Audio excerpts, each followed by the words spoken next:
વાત કરવી છે રફતારના રાક્ષસોની. આ વસ્તુ જે છે તે હજુ પણ યથાવત છે. આ કહેર યથાવત છે. અમદાવાદમાં રફતારના રાક્ષસોનું કહેર હજુ પણ યથાવત છે. કારની ટક્કરે વધુ એક મહિલા પોલીસ કર્મીનું મોત નીપજ્યું છે. ડફનાળા રિવરફ્રન્ટ પરનો અકસ્માત છે જે સામે આવી રહ્યો છે. મહિલા પોલીસ કોન્સ્ટેબલ શારદાબેનનું મોત થયું છે. કાળિયા પોલીસ સ્ટેશનમાં ફરજ બજાવતા હતા મહિલા પોલીસ કર્મીને ટક્કર મારી અને કાર ચાલક હાલ ફરાર થયો છે.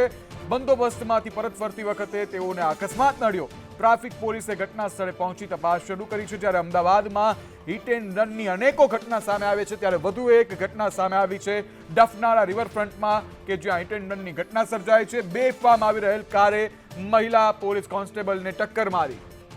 વધુ માહિતી સાથે મારા સહયોગી આયુષી યાજ્ઞિક જોડાઈ ચૂક્યા છે. આયુષી, રફતારના રાક્ષસો બેફામ બન્યા છે. જ્યારે જોઈએ ત્યારે આવા અકસ્માતોના કિસ્સા સામે આવી રહ્યા છે. વધુ એક ભોગ લેવાયો છે. બિલકુલ ઉત્સવ જે રીતે હિટ એન્ડ રનના કેસો સતત અમદાવાદ શહેરની અંદર વધેલા જોવા મળી રહ્યા છે.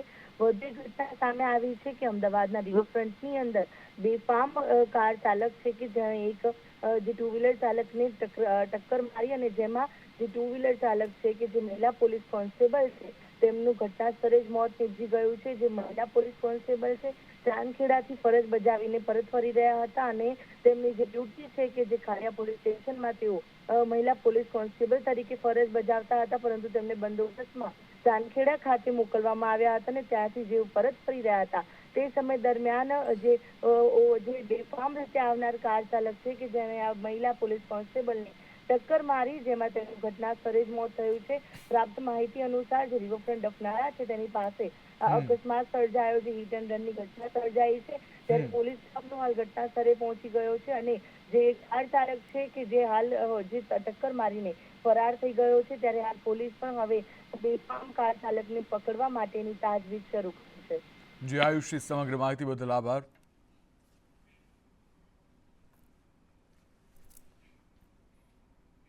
કચ્છના માંડવીમાં જીએચસીએલ કંપનીનો વિરોધ જોવા મળી રહ્યો છે. બાડા ગામે જીએચસીએલની નનામી કાઢી અને ગામમાં ફેરવવામાં આવી નનામી કાઢીને. ત્યારે કંપનીનું બેસણું યોજી શ્રદ્ધાંજલિ પણ આપવામાં આવી. સરકારે 1340 એકર જમીન જીએચસીએલને ફાળવી આપી છે. ત્યારે જીએચસીએલ દરિયા કિનારે સોડા એશ પ્લાન્ટ સ્થાપવાની છે. આસપાસના 20 ગામના લોકોનો કંપની સામે વિરોધ જોવા મળી રહ્યો છે.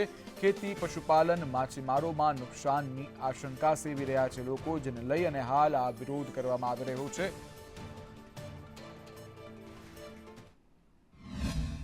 એને કહેવાય કે ફક્ત કોઈ 5-25 ગામ નહીં પણ લાખો હજારોની પબ્લિક આજુબાજુના વસતા ગામડાઓ તમામ લોકો આ કંપનીનો વિરોધ કરી રહ્યા છે. કારણ કે આ કંપની વિકાસ નહીં પણ વિનાશ નોતરવા માટે આવી રહી છે. વિનાશનો એક એવો રાક્ષસ છે જે અમારી ખેતી, અમારું પશુપાલન, અમારું મત્સ્ય ઉદ્યોગ, અમારું મધનો ઉદ્યોગ, આ તમામ વસ્તુઓને ભરખી જનાર રાક્ષસ છે. જેના ભાગરૂપે આજે અમે લોકોએ બાડા ગામમાં એક રેલીનું, સ્થાનિક રેલીનું આયોજન કર્યું છે. જેમાં બાડા, પાંચોટિયા, ભાડા, જનકપુર વગેરે ગામો સાથે જોડાઈ અને અમે જે આ વિનાશનો રાક્ષસ અમારી પ્રકૃતિ, અમારી ખેતી, અમારું પશુપાલન જેનો ભરડો લેવા આવી રહ્યું છે તેને રેલી કાઢી અને તેનું પૂતળા દહન અને એની નનામી કાઢી અને અમે એને જાકારો આપશું. હાલ સૌ કુછ નકલી આ શબ્દો જે છે તે ખરેખર કદાચ ગુજરાતમાં લાગુ પડી રહ્યા છે. કારણ કે પાલનપુરમાં હવે અમૂલ બ્રાન્ડનું ડુપ્લિકેટ ઘી મળી આવ્યું છે. નકલી ઘી બનાવતા હોવાનો કારસો પકડાયો છે. ચડોતરમાં ફૂડ એન્ડ ડ્રગ્સ વિભાગની રેડ પાડવામાં આવી. જલારામ એન્ટરપ્રાઇઝ નામની દુકાનમાં ફૂડ વિભાગે રેડ પાડી, જ્યારે અમૂલ બ્રાન્ડનું 89 કિલો નકલી ઘી ઝડપાયું છે. 53 કિલો વેજીટેબલ ફેટ પણ સીઝ કરવામાં આવ્યો છે. ત્યારે ફૂડ લાયસન્સ વગર જ આ પેઢી ધમધમતી હતી. પેઢીના માલિક પ્રકાશ ગુર્જર સામે હાલ કાર્યવાહી હાથ ધરવામાં આવી છે.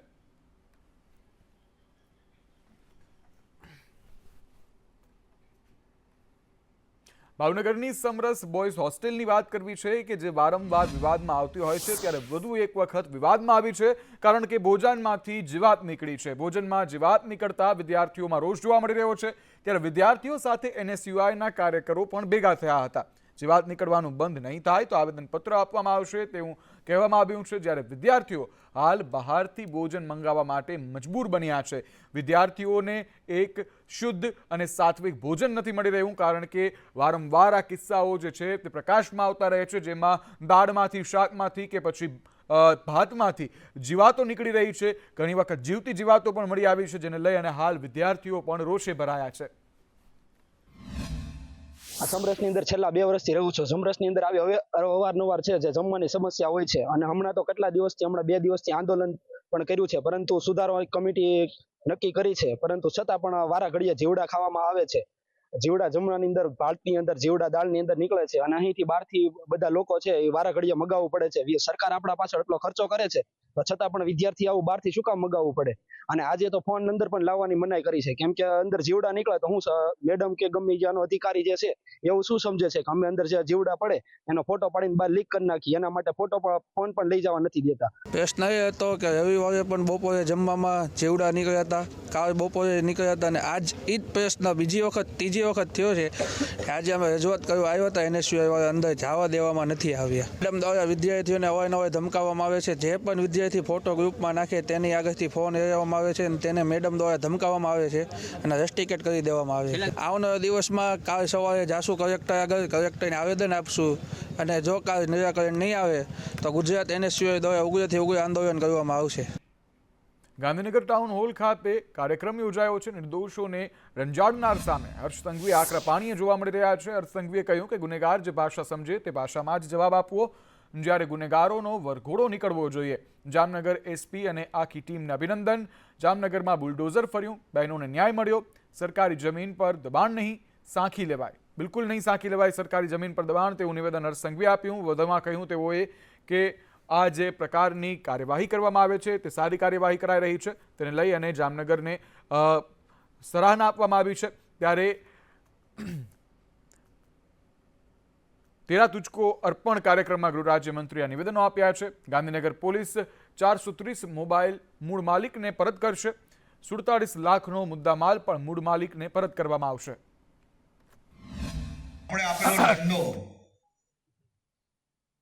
એને જ્યાં જરૂર પડે ત્યાં છૂટથી વાપરવો જ જોઈએ, અને હું આ જાહેર મંચથી ખૂબ જવાબદારીથી કહું છું, જે ગુનેગાર જે ભાષા સમજતો હોય, જે ગુનેગારને જે ભાષા આવડતી હોય, એ ભાષાથી સમજાવી શકે એને જ પોલીસ કહેવાય. કે રાજ્યના નાગરિકોને, સામાન્ય નાગરિકોને જો કોઈ ટપોરીઓ દ્વારા કોઈ भी પ્રકારે હેરાન પરેશાન કરવામાં આવશે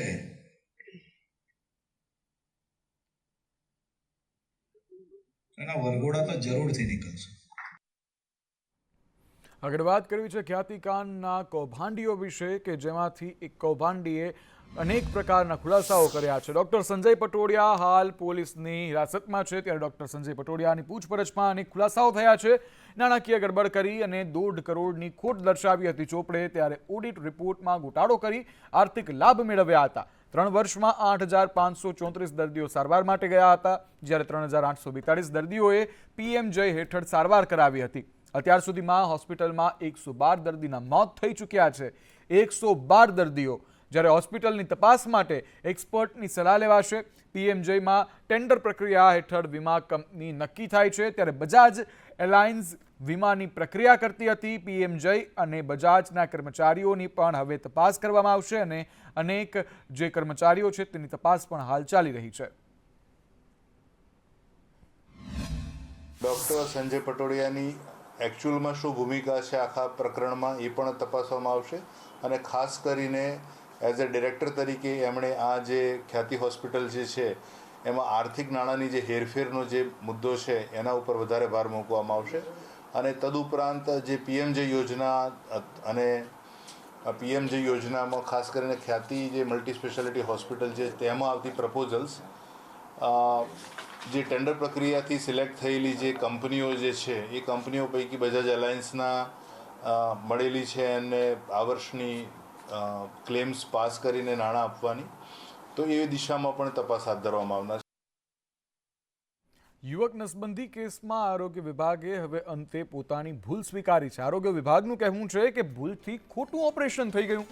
નવી શેઢાવીમાં યુવકની નસબંધી કરાઈ હતી. ધનાલી આરોગ્ય કેન્દ્રના કર્મચારીની ભૂલ છે તેવું ડોક્ટર મહેશ કાપડિયાનું કહેવું છે. વધુમાં તેઓએ કહ્યું કે ભૂલ કરનારા કર્મચારીને સસ્પેન્ડ કરાશે. NSV કેમ્પમાં 28 ઓપરેશન થયા છે. ઓપરેશન પહેલા યુવકની પત્નીની મંજૂરી ન લેવાય. યુવક અપરિણિત હોવા છતાં આ ઓપરેશન કરાયું છે. આરોગ્ય કર્મચારીની દેખીતી ભૂલ છે. આ યુવકે આરોપ લગાવ્યા છે કે તેને કેફી પદાર્થ પીવડાવી, દારૂ પીવડાવી અને ત્યારબાદ તેની પરવાનગી વગર આ નસબંધીનું ઓપરેશન કરી દેવામાં આવ્યું છે. જો કે આ મામલો હાલ સામે આવ્યો હતો, ત્યારબાદ હવે આ જે ડોક્ટર જે છે તેની ભૂલ જે છે તે સામે આવી છે. કર્મચારીઓને સસ્પેન્ડ કરવાનું હાલ આરોગ્ય વિભાગ કહી રહ્યું છે. આરોગ્ય વિભાગે કીધું છે કે જે તે પણ ડોક્ટર હશે તેના દ્વારા આ કાર્યવાહી કરાઈ હશે, તેને સસ્પેન્ડ કરવામાં આવશે. જો કે 1 મહિના બાદ આ યુવકના લગ્ન છે.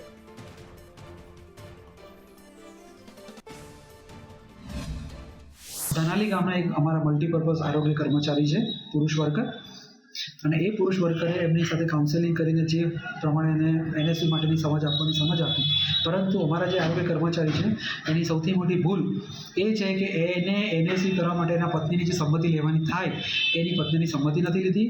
અને અમારા ધ્યાને એ પણ આવ્યું છે કે આ જે લાભાર્થી છે એ કુંવારા છે, અને કુંવારા હોય અને એને આ પ્રમાણે જે અમે લાભાર્થીને લઈ ગયા છે અને એનું જે ઓપરેશન કર્યું છે એ બદલ અમે એની સામે સસ્પેન્શન સુધીની કડકમાં કડક શિક્ષાત્મક કાર્યવાહી કરવા માટેની કાર્યવાહી શરૂ કરી દીધી છે. ભુજ તાલુકાના કુનરિયા ગામના બાળકોએ અનોખી પહેલ કરી છે. વિદ્યાર્થીઓએ વડાપ્રધાન નરેન્દ્ર મોદીને પત્ર લખ્યો છે, જેમાં 16 વર્ષથી ઊંચી વયના બાળકો માટે મોબાઈલનો ઉપયોગ પર પ્રતિબંધ કરવાની માંગ કરી છે. મોબાઈલના ઉપયોગના કારણે બાળકોના શૈક્ષણિક, શારીરિક અને માનસિક વિકાસ પર માઠી અસર થઈ રહી છે. ત્યારે કુનરિયા ગામના સરપંચે પણ બાળકોની આ પહેલને આવકારી છે. ત્યારે બાળકો દ્વારા જ આ પત્ર લખવો તે ખૂબ મોટી અને સરાહનીય બાબત છે. 16 વર્ષથી નીચેના બાળકો માટે પ્રતિબંધની માંગ કરવામાં આવી છે, જેમાં મોબાઈલ પર પ્રતિબંધ લાદવામાં આવે. કારણ કે આજકાલમાં આપણે પણ જોઈ શકીએ છીએ કે બાળકો જે છે તે 24 કલાક મોબાઈલમાં જોવા મળતા હોય છે. તેઓના શૈક્ષણિક, શારીરિક અને માનસિક વિકાસ પર અસર પડતો હોય છે. તેને લઈ અને આ પત્ર જે છે તે વડાપ્રધાનને લખવામાં આવ્યો છે, જેમાં ગામના બાળકોને, જે 16 વર્ષથી નીચેના બાળકો હોય તેને મોબાઈલ પર પ્રતિબંધ લાદવા માટે માંગ કરાઈ છે.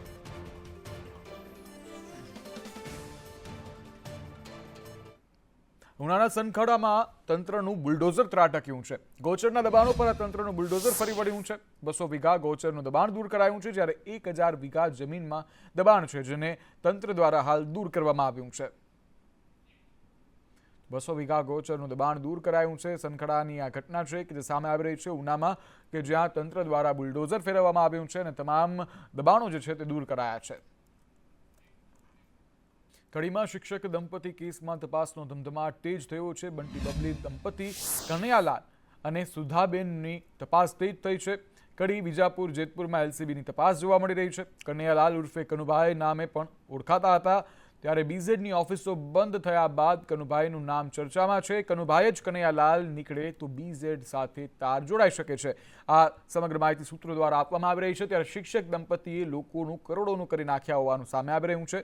દંપતી અને સગા સામે 8 કરોડની ફ્રોડની ફરિયાદ છે. હાર્દિક પટેલ નામના ફરિયાદીએ ફરિયાદ નોંધાવી છે. ત્યારે દંપતી દેત્રોજની શોભાસણ પ્રાથમિક શાળામાં શિક્ષક છે. આરોપીએ 50 લોકો પાસેથી 100 થી 125 કરોડ લીધા હોવાનું પણ અનુમાન લગાવવામાં આવી રહ્યું છે. આ જે ફરિયાદી છે તેઓની પાસેથી શરૂઆતમાં તમાકુના ધંધામાં વિજાપુરમાં આ રૂપિયા ઇન્વેસ્ટ કરી અને બહુ ઝડપથી બમણું રિટર્ન મળશે તેવી લાલચમાં તેમને ફસાવવામાં આવેલા હતા. આ સમગ્ર રકમ 8 કરોડ 58 લાખની તેઓ પાસેથી મેળવી અને ત્યારબાદ આ જે આરોપીઓ છે તેઓએ તેમને પરત આપેલી ન હતી. આની અંદર અન્ય પણ આરોપીઓ હોવાની શંકા છે. તો પાટણ જિલ્લામાં બાળ તસ્કરી કેસમાં રિમાન્ડ પૂર્ણ થયા છે અને રિમાન્ડ પૂર્ણ થતાં આરોપીઓને સુજનીપુરની સબજેલમાં મોકલી દેવામાં આવ્યા છે. રૂપસંગ ઠાકોર, નરેશ રબારી તેમજ ધીરેન ઠાકોરના રિમાન્ડ પૂર્ણ થતાં કોર્ટમાં રજૂ કરાયા હતા. બાળ તસ્કરી કેસમાં અત્યાર સુધી એસઓજીએ મુખ્ય માસ્ટર માઇન્ડ સુરેશ ઠાકોર સહિત 6 લોકોની અટકાયત કરી છે. અત્યાર સુધી આ ગુનામાં એ અલગ અલગ રોલના કુલ 6 આરોપીઓની ધરપકડ કરવામાં આવી છે અને કેટલાકની આમાંથી જ્યુડિશિયલ કસ્ટડીમાં ગયેલ છે. બાકી જે 3 આરોપીઓ છે અત્યારે અમારી પાસે પોલીસ કસ્ટડી અને રિમાન્ડ પર છે. જે પ્રમાણે કહ્યું એ પ્રમાણે તપાસ ચાલુ છે. પ્રાથમિક તબક્કે છે, સંવેદનશીલ તબક્કે છે. ફરીથી હું કહું છું કે જેમના વિરુદ્ધ પુરાવો પડવામાં આવશે એ તમામની ધરપકડ કરવામાં આવશે. તો જયંતિ સરદારા અને પીઆઈ પાદરિયા વચ્ચેનો મુદ્દો હજુ પણ ગરમાઈ રહ્યો છે. જયંતિ સરદારાએ રાજકોટ સીપી કચેરીએ રજૂઆત કરી છે. પીઆઈ પાદરિયા વિરુદ્ધ સરદારાએ રજૂઆત કરી છે. સીપી કચેરી ખાતે જયંતિ સરદારાનું નિવેદન જે છે તે નોંધવામાં આવ્યું છે. સરદારાએ કહ્યું છે કે પીઆઈ પાદરિયા ગુના કરવાની ટેવ ધરાવે છે. પોલીસે પીઆઈની ખોટી ફરિયાદ લીધી છે. પોલીસમાં ઓળખાણ ધરાવતા હોવાથી આ ફરિયાદ લેવામાં આવી છે. પોલીસ એફઆઈઆર બોગસ છે. મને ખોટી રીતે આરોપી બનાવી દીધો છે. મારી ઉપર તો ખોટો બ્લેમ છે. પોતાની ઉપર થયેલો કેસ નબળો પાડવા માટેનો આ પેત્રો છે. બાકી હું ગુનેગાર છું જ નહીં. સીસીટીવી સામે આવ્યા જેમાં સૌ પ્રથમ આપ તેમને લઈને જઈ રહ્યા છો, પછી કોલર તેમનો પકડી રહ્યા છો, તમે તેમને લાત મારી રહ્યા છો, એ સીસીટીવી સામે આવ્યા છે. ત્યારબાદ તેમને ફરિયાદ નોંધાવી છે. કઈ રીતે જોઈ રહ્યા છો? અભદ્ર ભાષામાં અમારા સરદારધામના બહેનોની જે વાત કરતો હતો એમાં મને ઉશ્કેરવાનો પ્રયત્ન હતો. મને ઉશ્કેરાટ કરાવી અને બેનો વિશે ગાળે બોલ્યો એટલે મેં ઉશ્કેરાણો હતો. જો એ સાચા હતા તો એ કેમ ફરાર રહ્યા ને હું તરત જ હોસ્પિટલે ગયો સીધી પોલીસ બોલાવી. હું સાચો હતો એટલે મેં બોલાવી. ખોટો માણસ છે એટલે ફરાર રહ્યા. એ તો આપને ઇન્જરી કઈ પ્રકારની થઈ છે અને આપ મેડિકલ રિપોર્ટ જે છે તે મીડિયા સમક્ષ મૂકશો આખો? હા છે, મારી પાસે છે. અને મને નાકમાં ફ્રેક્ચર થયું છે. ડિજિટલ એરેસ્ટ પર સીઆઈડી ક્રાઇમની ચાઇનીઝ ગેંગ સાથે જોડાયેલા આરોપીઓને પકડવામાં સફળતા મળી છે. આરોપીઓના નામ સની સહાની અને તુરિકમસિંહની છે. ₹55 લાખના ડિજિટલ એરેસ્ટ કેસમાં આરોપીઓ ચાઇનીઝ ગેંગને અકાઉન્ટ અને સિમ કાર્ડ આપતા હતા, જેમાં ટેલિગ્રામના માધ્યમથી મુખ્ય એક વ્યક્તિ અને અન્ય એજન્ટ પણ જોડાયા હતા. આરોપીએ માત્ર 149ના રિચાર્જના નામે 10 અલગ અલગ વેબસાઇટ બનાવી છેતરપિંડી આચરી હતી અને તેના નાણાં સીધા ખાતામાં થતા હતા. અરેસ્ટમાં એક અત્યારે સાયબર ક્રાઇમે આરોપી પકડ્યું છે. એ આરોપી જે છે એક બહુ કડીરૂપ આરોપી છે, જેની ચાઇનીઝ ગેંગ સાથે સીધી લિંક છે. એ ચાઇનીઝ જે ગેંગ છે એ લોકોને અહીંયાથી સિમ પણ પ્રોવાઈડ કરતો હતો અને જે બેંક અકાઉન્ટ છે જેમાં પૈસા જાય છે એ પણ પ્રોવાઈડ કરતો હતો. એમની તપાસ કરી અને પૂછપરછ કરવામાં આવી તો એ માણસ ચાઇનીઝ સાથે ટેલિગ્રામ ઉપરથી લિંક થયું અને જેટલા બધા અહીંયાના માણસો છે જે કોઈ થોડી જરૂરિયાતમાં હોય તો એ લોકોના અકાઉન્ટ ભાડે ઉપર લઈને અને ડાયરેક્ટ ચાઇનીઝ સાથે કમ્યુનિકેશન કરીને અને પોતાનું કમિશન મેળવીને અકાઉન્ટ ત્યાં આપતો હતો. એ જે આરોપીનું નામ છે એ સની શાહની છે અને રાજસ્થાનના ઉદયપુરના રહેવાસી છે. બીજો જે આરોપી છે એ ટીકમસિંહ, એ પણ રાજસ્થાનનો રહેવાસી છે. અમદાવાદમાં તસ્કરો બેફામ બન્યા છે. મોટેરાની વિસામો સોસાયટીમાં ચોરી કરવામાં આવી છે. 4 મકાનમાં તસ્કરોએ હાથફેરો કર્યો છે. 7 થી 8 લાખની રોકડ અને ઘરેણાંની ચોરી કરાઈ છે, જ્યારે ચોરીની ઘટનાના સીસીટીવી દ્રશ્યો પણ સામે આવ્યા છે. સ્ક્રીન પર આ સીસીટીવી દ્રશ્યો સામે આવી રહ્યા છે, જેમાં તસ્કરો બેફામ તસ્કરો જે છે તે ઘરમાં ચોરી કરતા દેખાઈ રહ્યા છે.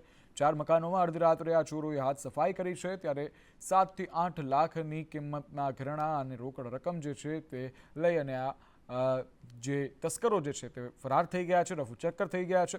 ત્યારે સ્થાનિકોએ જાણ કરી છે પોલીસને, તેમ છતાં પણ પોલીસ કદાચ નિંદ્રામાં હોય તેવું લાગી રહ્યું છે, કારણ કે રાત્રિની ઘટના છતાં પોલીસ જે છે તે એ જ સમયે પહોંચી ન શકી. લાંબા સમય બાદ પોલીસ ઘટના સ્થળે પહોંચી અને ત્યારબાદ કાર્યવાહી હાથ ધરવામાં આવી.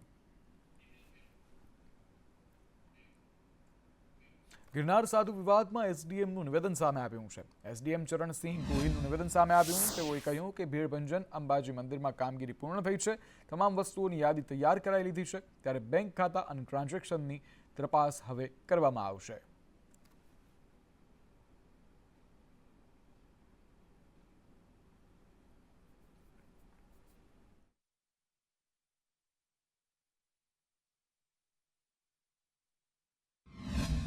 આ પ્રક્રિયા એક વહીવટદાર તરીકેની પ્રક્રિયા હતી કે જ્યારે કોઈ પણ જગ્યા છે એનો વહીવટ એને આપવામાં આવે ત્યારે એ જગ્યામાં એ કઈ કઈ વસ્તુનો વહીવટ લે છે એ બાબતે એક લિસ્ટ કે ઇન્વેન્ટરી બનાવવાની કામગીરી આપણે એને કહી શકીએ. આ કામગીરીથી ત્યાં કઈ કઈ વસ્તુઓ છે એનું લિસ્ટ બનાવવામાં આવ્યું છે. ભવિષ્યમાં કોઈ પણ નિર્ણય આવે ત્યારે કદાચ સોંપણીની પ્રક્રિયા કરવાની થાય તો એમાં કઈ કઈ વસ્તુ લીધી હતી એ જ વસ્તુ સોંપી દેવાય અને એમાં કોઈ વસ્તુ ગાયબ ન થાય એના માટેની આ એક પ્રક્રિયા હતી.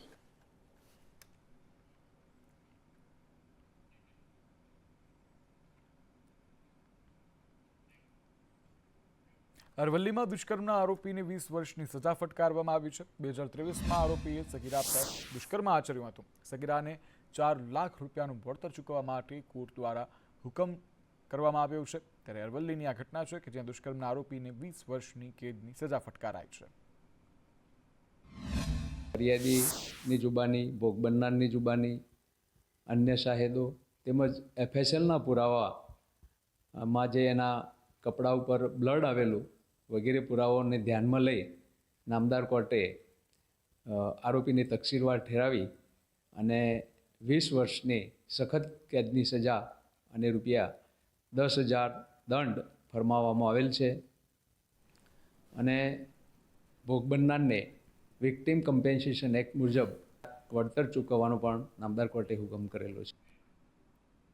ભારતીય કોસ્ટ ગાર્ડે દેશના એક વેપારી જહાજના 12 ક્રૂ સભ્યોને બચાવ્યા છે. ગુજરાતના પોરબંદરથી ઈરાનના બંદર અબ્બાસ બંદરે જઈ રહ્યું હતું આ જહાજ, ત્યારે જહાજ ઉત્તર અરબી સમુદ્રમાં ડૂબી ગયું હતું. MSV અલ પિરાનપીર જહાજ બુધવારે ભારતીય જળસીમાથી બહાર પાકિસ્તાનના શોધ અને બચાવ ક્ષેત્રમાં ડૂબી ગયું હતું. તેથી ભારતીય કોસ્ટ ગાર્ડે પાકિસ્તાન મેરીટાઈમ સિક્યુરિટી એજન્સી સાથે મળીને બચાવ કામગીરી હાથ ધરી હતી. ત્યાંથી અમે ભરીને જતા હતા ઈરાન. રસ્તામાં કરાચીની બાજુ ગયા, હવામાં રાતના ખરાબ થઈ ગયો, વાહનમાં પાણી આવવા માંડ્યો. આખી રાત વાહનમાં પાણી કાઢ્યો, વાહન તૂટી ગયો. સવારમાં 6 વાગે અમે હોડી ઉતારી, બોયામાં ઉતર્યા, બોયો તૂટી ગયો હોડીમાં. પછી કોસ્ટગાર્ડને અમારે શેઠને જાણ કરી, કોસ્ટગાર્ડવાળા સવારમાં બપોરે 2 વાગે આવી हमारी मदद की, पोरबंदर ले आ गया. हमारी शिप ने 12 सर्वाइवर्स को एक छोटी डिंगी में पाया और उनको पाने के बाद उनको उसमें से रेस्क्यू किया गया. उनका शिप में लाके मेडिकल एग्जामिनेशन किया गया. उनकी हालत वगैरह सब ठीक ठाक थी, सब स्वस्थ थे. उनका पूरी तरह से ख्याल रखा गया और उसके बाद इन सब 12 सर्वाइवर्स को पोरबंदर लेकर आए हैं. यह जो थाव था अल परनपीर, ये सलाया में रजिस्टर्ड था.